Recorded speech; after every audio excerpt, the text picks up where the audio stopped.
Hey guys, welcome back to my channel. So today I'll be unboxing and reviewing yet another microphone set, this time from a company called Maono. This is the Maono Condenser Studio microphone set, model AU-PM320S, which is a mouthful. And at first glance, I like the yellow and black design of this box because it pops. I think it's very similar to the microphones I reviewed previously from Uhuru, and if you're interested, you can check out those reviews using the links in the cards above. Anyways, sit back and we'll get to unboxing and reviewing this microphone set right after this.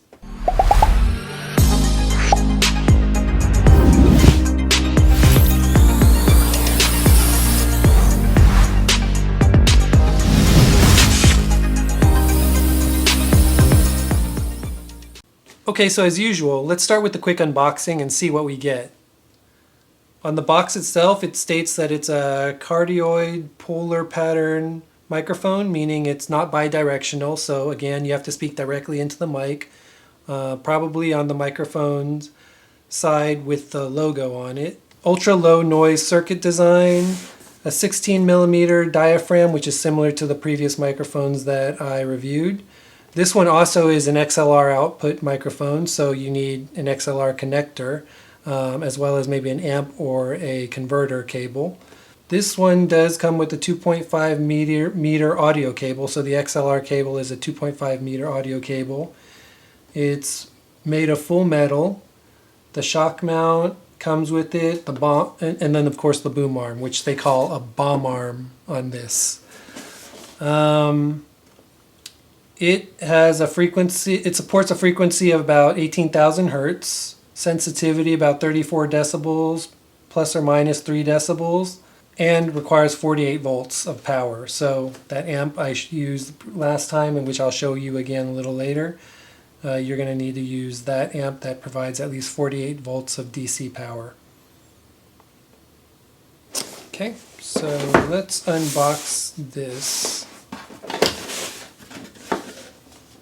Okay, so I'm starting to see a trend with companies that offer these cheaper and more affordable studio microphone sets. They come with everything, but then you also get this happy card in case you need to contact customer service or need any kind of support, which this card looks exactly the same as the Uhuru cards with the exact same layout, different contact information.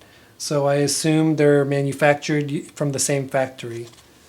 It also comes with the same instruction manual. And then, of course, another very durable windscreen made of the same material. It's a plastic at the top, and then foldable, bendable, and flexible metal arm with a screw connector at the end. And then, of course, you get your windscreen again. Same durability, pretty good quality, very thick to block out any kind of ambient noises. And then another cable management cable tie. And then the aluminum boom arm, which again is good quality. The thing that I noticed about this one, it doesn't come with a gold connector like some of the other ones I previously reviewed. So I think it may probably connect a little bit differently when I use the shock mount. Oh, the gold connector is inside the shock mount, so I guess that helps. So this is a converter bolt that allows you to connect it to the boom arm. And instead of being connected to the boom arm, it's connected to the shock mount itself. Which, going to the shock mount, it is again very durable. So it has these elastic rubber bands that allow it to be flexible, and then again, metal fittings and metal push arms to release and loosen up the connector itself. Again, same bolt system, pretty durable. Looks like these screws are pretty good, but it's a good metal quality. And then, like I said, the boom arm again is made of aluminum, so very flexible and again very durable. And then, of course, you get your desk clamp again, which again is adjustable. And now I always check to make sure that this will actually secure the boom arm. And then of course you get your XLR cable, male to female, for connecting directly to the mic itself. And it's a 3-pin XLR connector. And then of course the microphone itself. Wow, this thing is fairly heavy. This thing's a lot heavier than the previous microphones that I unboxed and reviewed. And unlike the other mics, this one doesn't have a pointy tip. Instead, it's got a rounded off top and a flat top. So different design. Looks pretty nice, but it is heavy. It's got a lot of weight to it. So I don't know if that makes a difference when it comes to sound quality, but we'll find out. This is not a bidirectional microphone, so you need to talk directly into the 16mm capsule, which is on the side where the logo is. I'm not sure why there's mesh, probably just for uniform's sake, and just to allow for some background noise if you wanted to. But for the most part, you need to talk directly into the front of the microphone in order to get the best quality. And I do like that this is black. So all in all, similar to the Uhuru microphones, this comes with a whole set of everything you need to get started. Let's go ahead and set this up.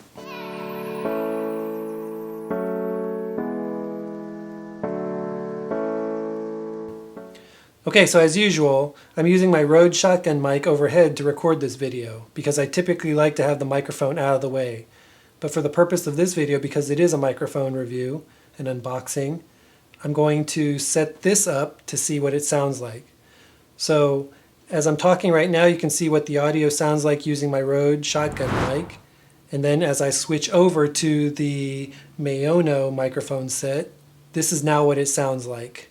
So again, this microphone has an XLR connector. And what that means is you'll either need an audio capture device or a power source with an XLR port, or an adapter to amplify the signal, like this amp that I have right here. So what you'll notice is I have the microphone plugged on the input of this amp, and then another cable for output that converts to a 3.5mm audio jack plugged directly into the camera itself. So from a specs perspective, this microphone has a 16mm diaphragm condenser capsule, similar to that of the microphones that I reviewed from Uhuru. So again, when you're speaking into it, you need to speak into the front of the microphone on the side that has the logo.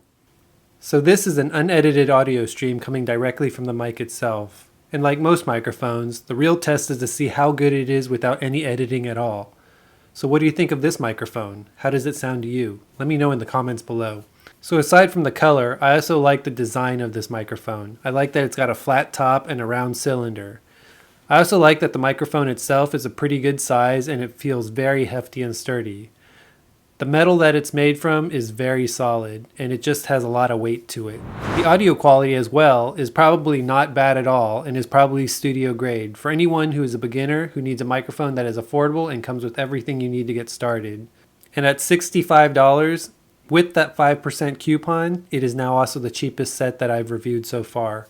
So this is what the microphone sounds like right now with just the pop filter attached. And it does a great job of filtering out a lot of the plosives, which are the P's, the B's, and the Z's, which can distract from your audio stream. And now this is what the audio sounds like with the windscreen installed, which you only really need when there's all kinds of ambient sounds around. I also like how flexible this boom arm is because it does allow for flexibility and positioning of the microphone itself. So again, before you purchase this microphone, you need to consider that this does not come with the 3.5mm audio cable, so you will need to purchase some additional accessories. However, if you've already got most of those accessories, then you're all set. And if you don't mind using an XLR connector, then this is the microphone for you. If not, then I'd probably try another microphone that has either a USB connector or a 3.5mm audio cable jack connector. Like a lot of the other condenser microphones that I've reviewed, this also does not have a mute button or a knob to adjust the gain on the microphone itself. You're going to have to do a lot of that editing in post or through some kind of additional device that you need to attach to this. So like I mentioned previously, this mic does require 48 volts of phantom power to operate, and it can handle frequencies of up to 18,000 hertz. This has the standard setup of most budget microphone sets. It's got the boom arm, it's got the pop filter, it's got the windscreen, and it's also got the shock mount, which comes as the set. And I'd say for the price, the parts are very durable. And again, going back to the look and feel of the microphone, the all matte black finish is just slick. It blends in very nicely with my studio, which as you can see is all blue and black. So I do like the color and the design as well as the feel of the microphone itself. This microphone can be used for streaming YouTube, podcasts, voiceovers, and virtually anything else when it comes to audio. Anyways, in conclusion, like some of the other microphones that I've previously reviewed, this microphone is definitely a good buy. And for the price of $65 with that 5% coupon, it's definitely the cheapest that I've reviewed so far. And it's also more affordable than most other name brand microphones you can get at a fraction of the cost. So if you've made it this far, what do you think of the quality? Let me know in the comment sections below. Anyways, I hope you enjoyed this unboxing and review. And if you found this video helpful, please go ahead and smash that like button. It really helps out with the YouTube algorithm. Please also subscribe and ring that bell icon so you'll get notified when I post new content. And again, thanks for the support. Until next time.